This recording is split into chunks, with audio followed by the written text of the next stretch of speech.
The crack of a gunshot echoed across the desolate plains as Margot Calloway dropped to her knees, her trembling hands clasping her swollen belly. The bleeding cut above her eye blurred her vision, but she could still make out the hulking silhouette of Silas Thornton advancing toward her, his calloused fingers reaching for her auburn hair that had fallen loose from its pins. Colorado Territory, 1876. Spring was beginning to bloom across the frontier, but for Margot, darkness had settled over her world long before the winter had ended. 5 months with child and now completely alone, she had nowhere left to run. "Please," she whispered, her voice raw from screaming. "The baby should have thought of that before you stole from me," Silas snarled, his whiskey-soured breath hot against her face as he grabbed a fistful of her hair and yanked her to her feet. Margot cried out, her scalp burning as he dragged her across the dirt toward the weathered cabin that had become her prison over the past weeks. Once she'd believed Silas Thornton was her salvation after her husband Edward's death. Now she understood he was anything but. "I didn't steal anything," she pleaded, stumbling as he hauled her up the porch steps. "Those were my husband's earnings, you know that." Silas's laughter was cold as he kicked open the cabin door. "Your husband owed me. Everything he had became mine the moment he died in that mine collapse." He shoved her inside, sending her sprawling onto the rough-hewn floorboards. "Including you." Margot curled protectively around her belly, her wedding band the only thing of value she had left catching the fading light through the dusty window. 3 months ago, she'd been a respectable widow, preparing for the arrival of her late husband's child. Now she was captive to a man who had manipulated her vulnerability, claiming Edward had gambling debts that required repayment. "You'll get nothing from me," she said, finding a momentary surge of defiance despite the fear gripping her heart. Silas's eyes narrowed as he unbuckled his belt. "We'll see about that." Margot scrambled backward until her spine hit the wall, trapped like a wounded animal. She closed her eyes, preparing for the blow that had become terrifyingly routine over the past weeks. But the expected strike never came. Instead, the cabin door suddenly splintered inward with a deafening crash. "No more," came a low, steady voice that cut through the silence like a knife. Framed in the doorway stood a tall figure, his broad shoulders silhouetted against the dying sun. Dust still swirled from his boots, and his face was partially obscured by the shadow of his hat brim, but Margot could make out the hard set of his jaw and the unwavering aim of his Colt revolver. "This ain't your business, stranger," Silas growled, his hand instinctively moving toward the gun on his hip. "I'm making it my business." The newcomer stepped fully into the cabin, his spurs jingling softly with each deliberate step. "Step away from the lady."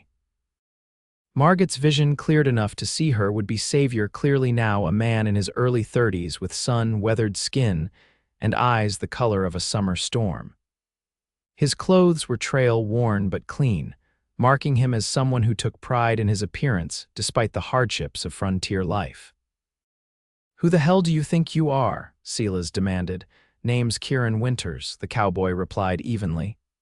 "And I don't take kindly to men who hurt women." Silas's face contorted with rage. "This whore is my property." "Her husband owed me," the words died in his throat as Kieran advanced, the barrel of his gun never wavering. "I won't ask again." Something in the cowboy's tone, the quiet certainty of a man who rarely made threats but always kept them, made Silas hesitate. His gaze darted between Kieran's steady hand and the door, calculating his odds. In one fluid motion, Silas drew his pistol. But Kieran was faster, his shot cracking through the cabin before Silas's gun had cleared his holster. The bullet struck Silas's shoulder, spinning him around and sending him crashing into the table. Kieran was on him instantly, kicking the dropped weapon away and pressing the barrel of his gun against Silas's temple. "Give me one good reason not to end you right here." Margot watched, trembling, as Silas's face drained of color. Blood spread across his shirt from the wound in his shoulder, but the injury wasn't fatal. The cowboy had deliberately avoided killing him. "The law'll hang you," Silas gasped, clutching his bleeding shoulder. Kieran's expression didn't change. "Last I checked, Sheriff Jenkins might take issue with a man keeping a pregnant widow prisoner. especially when that widow's husband died in a mining accident that some say wasn't entirely accidental. Silas's eyes widened at the implication. You don't know what you're talking about, don't I? Kieran applied more pressure with the gun. I've been tracking you for 2 weeks, Thornton, ever since I heard what happened to Edward Calloway. Margot's heart stuttered at the mention of her husband's name. You knew Edward. Kieran's gaze flicked briefly to her before returning to Silas. We rode together years back. Good man. Too good to die the way he did. With swift efficiency, Kieran bound Silas's hands with a length of rope from his belt, cinching it tight enough to make the wounded man wince. Then he dragged him to the corner post of the cabin and secured him there, checking the knots before finally turning his full attention to Margot. His expression softened as he approached her, holstering his weapon and crouching down to her level. Are you hurt, madam? Margot touched the cut above her eye, wincing. Nothing that won't heal. She placed a protective hand over her belly. The baby seems fine. Kieran nodded, relief evident in his eyes. He offered her a clean handkerchief from his pocket. For your cut. Their fingers brushed as she accepted it, and Margot felt an unexpected warmth spread through her chilled body. It had been so long since someone had shown her a simple kindness. Thank you, Mr. Winters, she said, pressing the cloth to her wound, but I don't understand. You said you knew my husband. Please call me Kieran. He helped her to her feet, supporting her elbow with a gentleness that belied his earlier ferocity. And yes, Edward and I worked the same cattle drive from Texas to Kansas back in '70. Lost touch after that, but I heard about the mine collapse. His jaw tightened. And other things. From the corner, Silas grunted. Whatever Calloway told you about me is a damned lie. Kieran didn't bother looking at him. Shut your mouth or I'll shut it for you. To Margot, he said, Can you ride? We should get you to town, have the doctor check you over. Margot hesitated, glancing around the Spartan cabin. There was nothing here she wanted to keep, nothing to remind her of the weeks of fear and pain. But doubt crept in. She was a pregnant widow with no money and no prospects. What awaited her in town might be little better than her current situation. Seeming to read her thoughts, Kieran said quietly, I gave Edward my word once that if he ever needed anything, I'd be there. I'm just sorry I came too late for him. His gray eyes met her steadily. But I'm here now, and I aim to keep that promise through you and your child if you'll let me. There was something in his gaze, a sincerity that reached past Margot's fear and touched a part of her heart she thought had died with Edward.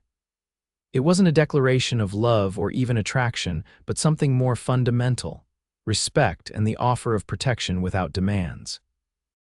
Yes, she finally whispered. I can ride. Within minutes, Kieran had gathered what few belongings Margot indicated were hers, a small bundle of clothing, a silver-backed hairbrush that had been her mother's, and a dog-eared copy of Tennyson's poems that Edward had given her as a wedding gift. He wrapped them in a blanket and tied the bundle securely. What about him? Margot asked, nodding toward Silas, who sat slumped against the post, his face contorted with pain and fury. The sheriff will come for him, Kieran said. I left word in town before I headed out here. He checked the ropes one final time. He won't hurt anyone else. Outside, the air had cooled as twilight deepened across the plains. 2 horses stood hitched to the porch rail, Kieran's bay gelding, and a smaller Palomino mare that Margot recognized as the horse Silas had taken from her when she'd first arrived. That's my Penny, she breathed, moving to stroke the mare's velvet nose. The familiar touch of the horse was like reconnecting with an old friend, and Margot felt tears spring to her eyes. Kieran smiled, the expression softening the hard planes of his face. I thought she might be. Found her in Thornton's stable in town, figured she rightfully belonged with you. Margot looked at him with wonder. This stranger had not only saved her but had taken the time to recover something precious to her. Why would you do all this for Edward? For me, Kieran adjusted the saddle on Penny, checking that it was secure before answering. Some debts can't be paid with money, Mrs. Calloway. Edward saved my life once, pulled me from a river when my horse spooked crossing, never asked for anything in return.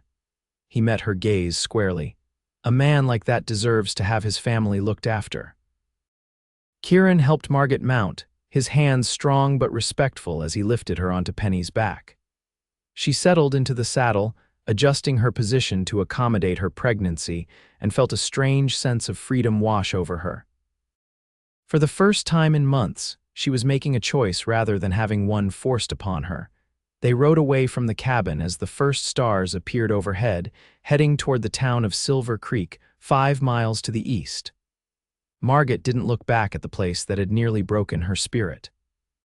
Instead, she fixed her gaze on the broad shoulders of the cowboy riding ahead of her, leading her toward an uncertain but hopeful future. Silver Creek appeared as a collection of warm lights in the deepening darkness, a modest frontier town that had sprung up to serve the nearby silver mines and cattle ranches. Despite the late hour, the main street still showed signs of life, the saloon's piano music drifting through the night air. A few riders tethering their horses outside the hotel. Kieran led Margot directly to a 2-story white clapboard building with a sign identifying it as Dr. Samuel Wilson, physician and surgeon. A lamp still burned in the downstairs window. Doc Wilson's the best in 3 counties, Kieran explained as he helped Margot dismount. Patched me up more than once. The doctor, a middle-aged man with kind eyes and prematurely gray hair, answered Kieran's knock promptly. His expression shifted from surprise to concern when he saw Margot's condition. "Bring her in," he said immediately, ushering them into his examination room. "Mrs. Calloway, isn't it? I heard you'd gone to stay with relatives after Edward's passing." "That's what Thornton told everyone," Kieran said grimly. "Truth's a bit different." While Dr. Wilson examined Margot, checking her wound and listening to the baby's heartbeat, Kieran waited in the outer room.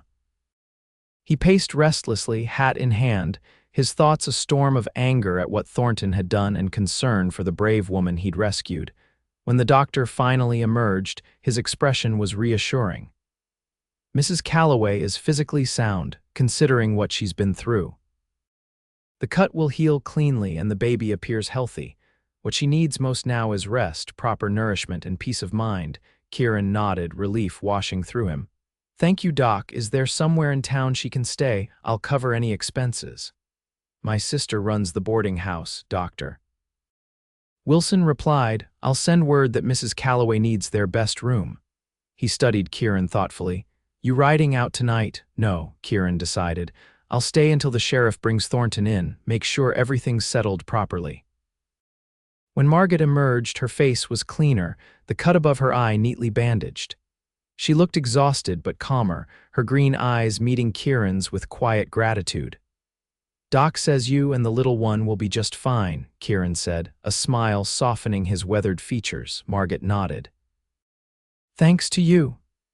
The boarding house proved to be a tidy establishment run by Mrs. Eleanor Wilson, the doctor's widowed sister. Despite the late hour, she welcomed Margot warmly, clucking with sympathy at her story and immediately setting about preparing a hot bath and a light meal. "You'll stay here as long as you need, dear," Eleanor assured her, shooting a significant look at Kieran that clearly communicated she held him responsible for ensuring Margot's bills were paid. "Mrs. Calloway won't want for anything," he promised, understanding the unspoken message. As Eleanor bustled off to prepare Margot's room, the two of them were left alone in the small parlor. An awkward silence fell, broken only by the ticking of the mantel clock. "I don't know how to thank you," Margot finally said, her voice soft. "You've done so much, and you don't even know me." Kieran shifted, uncomfortable with gratitude. "No thanks needed, madam, just did what any decent man would do." "No," Margot said firmly, "not any man would have done this. Most would have ridden past, minding their own business." She met his gaze directly. "Why were you really tracking Silas?" "It can't just be because you rode with Edward years ago." Kieran hesitated, then sank into the chair opposite her. For a long moment, he stared at the worn brim of his hat, turning it slowly in his hands. When he finally looked up, his expression was grave. "Your husband wrote to me about 4 months before he died," he admitted. "Said he'd heard rumors about unsafe conditions in the mine, that the foreman Thornton was cutting corners, ignoring support beams that needed replacing." He sighed deeply. "Edward was gathering evidence, planning to take it to the mine owner. Asked if I'd back him up since I'd worked those mines myself years back. Margot's eyes widened. Edward never mentioned this to me. He wouldn't have wanted to worry you, especially with the baby coming. Kieran's jaw tightened. I wrote back that I'd come, but I was working a cattle drive-up in Montana by the time I got here. The mine had collapsed, Margot finished, her voice hollow. Kieran nodded grimly. Killed Edward and 3 others. Thornton claimed it was just bad luck, an unforeseeable accident. But when I started asking questions around town, folks got nervous. Then I heard that Edward's widow had supposedly gone to stay with relatives, only no one could say exactly where. Understanding dawned on Margot's face. You think Silas deliberately caused the collapse to silence Edward? Can't prove it, Kieran said, but I believe it. And I think Thornton knew Edward had written to me. He wanted to keep you close, use you as leverage if I came nosing around. His expression darkened. What I didn't count on was him hurting you. Tears welled in Margot's eyes, spilling down her cheeks. Edward was so proud of that mining job, he said it would give us security for when the baby came. She wrapped her arms around her swollen belly.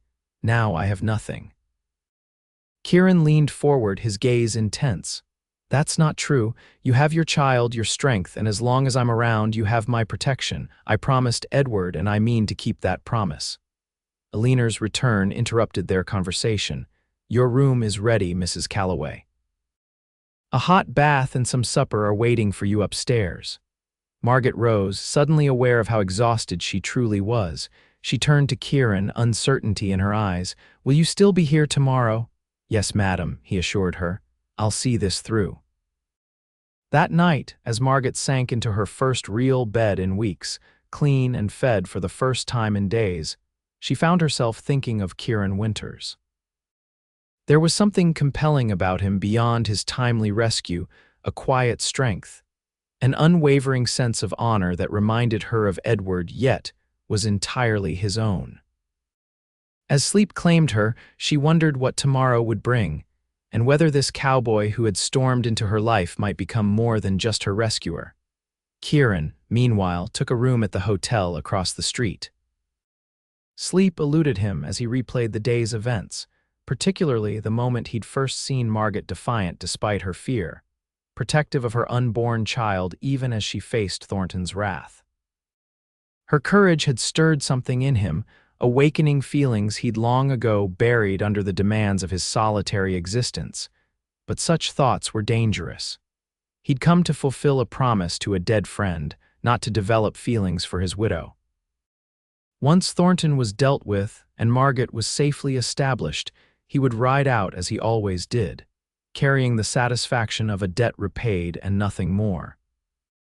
With that resolution firmly in mind, Kieran finally drifted into an uneasy sleep, his dreams filled with green eyes and copper hair that caught the dying sunlight. Morning brought Sheriff Jenkins and 2 deputies into town, Silas Thornton bound and scowling between them. News traveled quickly in Silver Creek, and by the time Kieran escorted Margot to the sheriff's office to give her statement, a small crowd had gathered on the boardwalk. Didn't think you'd actually bring him in, Kieran remarked to Jenkins, a grizzled lawman with sharp eyes and a reputation for fairness. The sheriff shrugged. Man's wanted for questioning in 3 counties. The mine collapse was just the latest. He glanced at Margot with unexpected gentleness. Mrs. Calloway, I'm sorry for what you've been through. Your statement will help make sure he faces justice. Giving her testimony was difficult, but Margot found strength in Kieran's steady presence beside her. She recounted how Silas had approached her after Edward's funeral, claiming her husband had owed him money from gambling debts. How he'd offered her a place to stay until she sorted out her affairs, only to reveal his true intentions once she was isolated at the cabin. He took my horse, my wedding jewelry, even the money Edward had saved for the baby, she explained, her voice growing stronger as she spoke. Said it all belonged to him now. When I tried to leave, Her hand unconsciously went to her healing cut. Sheriff Jenkins's expression hardened as he took detailed notes. And you believe he was involved in your husband's death? Margot hesitated, glancing at Kieran. Edward had concerns about the mine's safety, Kieran interjected. He was gathering evidence against Thornton when the collapse happened. The sheriff studied them both. That's a serious accusation. You have proof? Not yet, Kieran admitted, but I intend to find it. When they emerged from the sheriff's office an hour later, the spring sunlight felt cleansing after the darkness of Margot's testimony. She took a deep breath of the clear mountain air, feeling as though a weight had been lifted from her shoulders. You did well in there, Kieran said quietly as they walked along the boardwalk.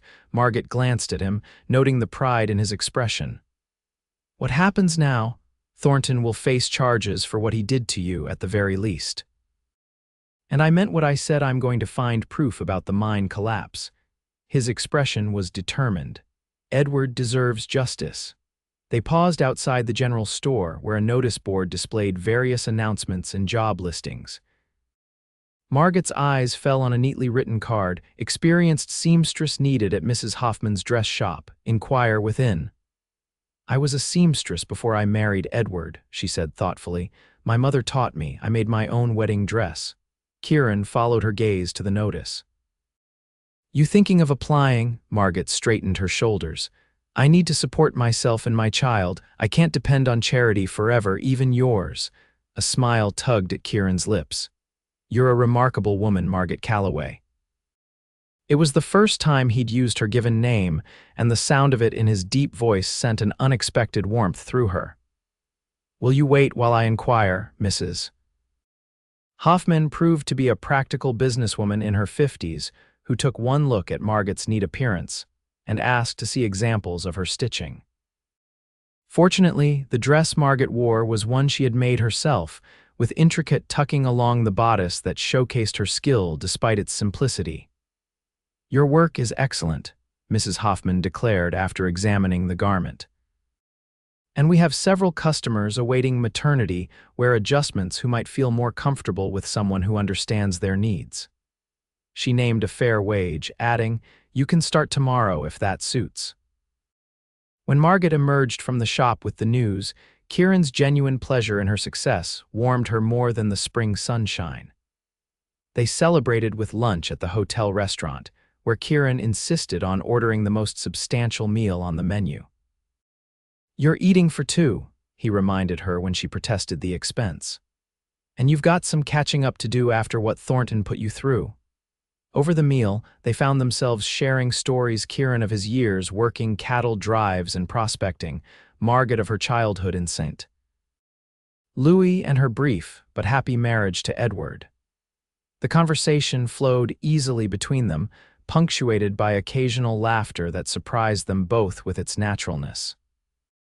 Edward and I only had 8 months together before the accident, Margot said, a hint of sadness entering her voice despite the pleasant day. But they were good months. He was so excited about the baby, Kieran's expression softened. He'd be proud of how you're handling everything.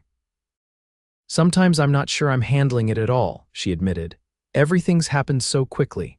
A few days ago, I thought I might die in that cabin, and now, she gestured at the bustling restaurant around them. Now you're free, Kieran finished, and stronger than you realize. Their gazes held for a long moment, something unspoken passing between them that neither was ready to acknowledge. Margot was the first to look away, her cheeks flushing with color that had nothing to do with the warm restaurant. Over the next 2 weeks, a routine developed. Margot worked at Mrs. Hoffman's shop during the days, her skilled fingers quickly earning her the respect of both her employer and the customers. In the evenings, she often found Kieran waiting to walk her back to the boarding house, ready with questions about her day and genuine interest in her answers. For his part, Kieran spent his days investigating the mine collapse, talking to former workers and examining company records with a single-minded determination that impressed even the skeptical Sheriff Jenkins. In the evenings, those brief walks with Margot became the highlight of his day, a simple pleasure he hadn't known he was missing in his solitary life. Neither of them spoke about the future or the growing connection between them. Margot was still grieving Edward, still preparing for a child that would carry his name. And Kieran was a man accustomed to moving on, never staying in one place long enough to form attachments. Yet each day that passed made the thought of their eventual parting more difficult to bear. The turning point came unexpectedly, 3 weeks after Kieran had rescued Margot from the cabin. He had finally found what he was looking for: a former mine worker who had kept copies of safety reports that Edward had filed, reports that had been subsequently altered by Silas Thornton to hide the dangerous conditions. Combined with testimony from other miners who had been afraid to speak until now, it was enough for the sheriff to file formal charges. Kieran found Margot at the boarding house that evening, his face alight with vindication as he shared the news. "Edward's name will be cleared," he told her, pacing the small parlor with restless energy. "Everyone will know he was trying to prevent exactly the kind of tragedy that killed him." Margot watched him, her heart full of conflicting emotions. "Thank you," she said softly, "for keeping your promise to him, for seeing this through." Kieran stopped pacing, suddenly aware of the finality in her tone. "Margot, you've done everything you came to do," she continued, her voice steady despite the ache building in her chest. "Edward has justice. I'm safe and established here. Your debt is paid." He stared at her, his gray eyes stormy with unspoken feelings. "Is that what you think, that I've just been paying a debt, isn't it?" She met his gaze, challenging him to deny it. "You said yourself you promised Edward you'd look out for me." Kieran crossed the room in 3 strides, stopping just short of touching her. "Yes, I made a promise, and yes, that's why I came looking for you." His voice dropped, rough with emotion. "But that's not why I've stayed." Margot's breath caught. "Why have you stayed then?" Instead of answering, he reached out slowly, giving her time to pull away, and brushed a strand of copper hair back from her face. His fingers lingered against her cheek, warm and calloused from years of hard work. "I've been alone a long time," he said quietly. "Told myself I preferred it that way. Less complicated." His thumb traced the curve of her cheekbone, feather light. "Then I found you, and nothing's been simple since." Margot's heart hammered against her ribs. "I'm carrying another man's child," she reminded him. "A man you respected." "I know exactly whose child you're carrying," Kieran said. "And that's part of why he broke off, struggling with words that didn't come easily to him. "Edward would want you both to be happy, Margot, to be loved." The word hung between them, neither quite ready to claim it directly yet unable to deny its presence. "I barely know you," she whispered, even as she leaned slightly into his touch. "You know the important parts," he countered, "and I know enough about you to be certain of what I feel."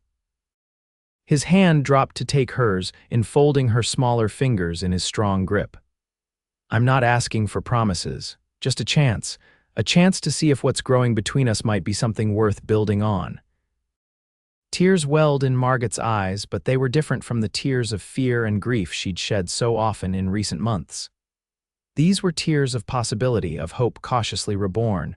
"I'm afraid," she admitted, "of being hurt again, of trusting the wrong person."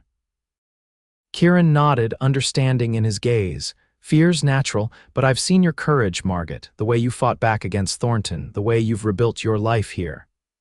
He squeezed her hand gently. "All I'm asking is that you be brave enough to let me try to earn your trust." In the stillness of the parlor, with evening shadows gathering and the distant sounds of the town settling into night, Margot made her decision. She leaned forward and pressed her lips to Kieran's in a kiss that was tentative at first, then deepened as he responded with tender restraint, mindful of her delicate condition and fragile heart. When they finally parted, both slightly breathless, Margot found herself smiling through her tears. "I think," she said softly, "that might be the bravest thing I've done yet." Kieran's answering smile transformed his face, erasing years of solitude with its warmth.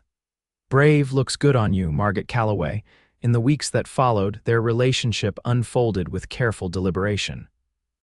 Kieran found work at the livery stable, putting his extensive knowledge of horses to good use while declining several offers to join cattle drives that would take him away from Silver Creek.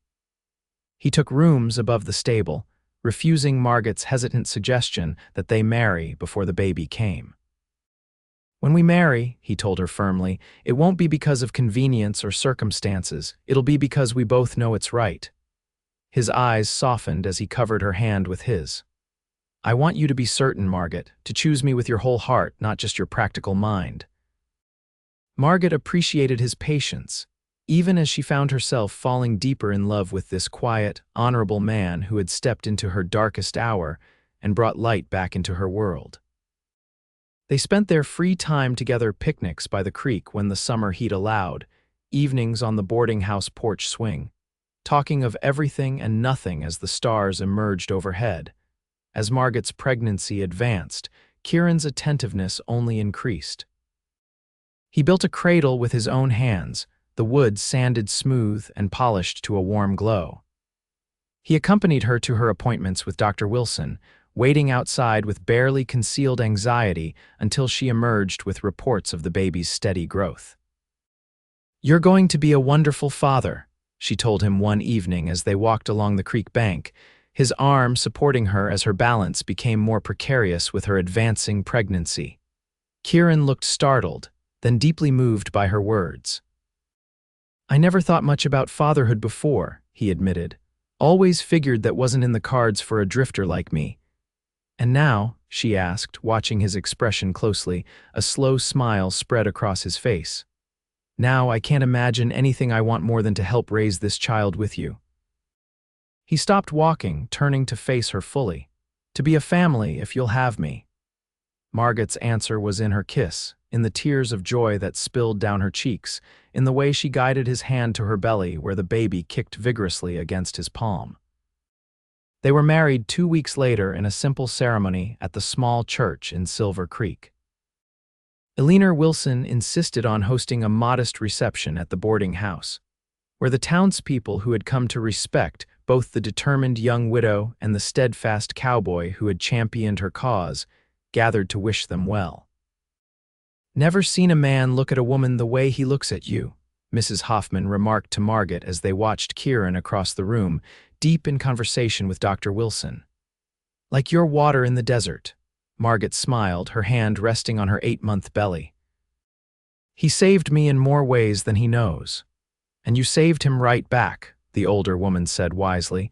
"Some men need a purpose beyond themselves. You gave him that." When William Edward Calloway made his entrance into the world on a crisp October morning, Kieran paced the hallway outside their bedroom with the same intensity he'd once reserved for tracking down Silas Thornton. The baby's first cry sent him stopping mid-stride, his face transformed with wonder when Dr. Wilson finally invited him in to meet his son. "He's perfect," Kieran breathed, staring down at the red-faced, squalling infant in Margot's arms. "Just like his mother." Margot looked up at her husband, exhausted but radiant. "Would you like to hold your son?" Kieran hesitated only briefly before carefully gathering the tiny bundle in his strong arms. As he cradled the newborn, his expression a mixture of awe and terror, Margot felt her heart might burst with love for both of them. "Hello, William," he whispered to the baby, who had quieted at the sound of his deep voice. "I may not be your blood father, but I promise you this: I will love you and protect you every day of my life." The baby's tiny hand wrapped around Kieran's finger with surprising strength, as if sealing the covenant between them.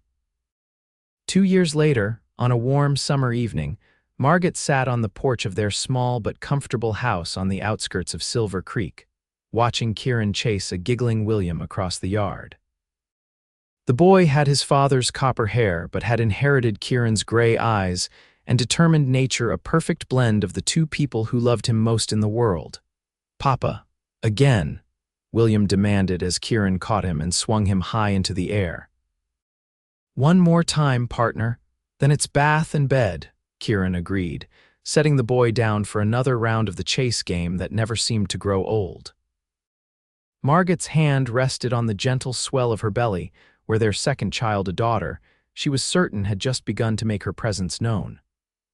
Life had unfolded in ways she could never have imagined during those dark days in Silas Thornton's cabin. The pain and fear of that time had faded, replaced by the joy of the family she and Kieran had built together. Silas Thornton had been convicted of negligence in the mine collapse and fraud for his treatment of Margot, earning him 15 years in the territorial prison. The mine owner, shocked by the evidence Kieran had uncovered, had established a fund for the families of the men lost in the collapse, including a trust for William that would ensure his education. Kieran finished the game and scooped up his son, carrying the tired but happy child to the porch. "I think someone's ready for that bath now," he said, dropping a kiss on William's tousled head. "Bath with Papa," William negotiated sleepily, his head resting on Kieran's shoulder. "Deal," Kieran agreed with a wink at Margot. As they passed, he bent to kiss her, his free hand gently covering hers where it rested on her belly. "How are my two favorite ladies feeling this evening?" "Perfectly content," Margot replied, smiling up at the man who had kicked down a door and changed her life with two simple words. "No more," he had said that day, and in doing so had opened the door to a future filled with so much more than she had ever dared to hope for. As twilight settled over their home and the first stars appeared overhead, Margot offered a silent prayer of gratitude for second chances, for brave hearts, and for the enduring power of love to heal even the deepest wounds.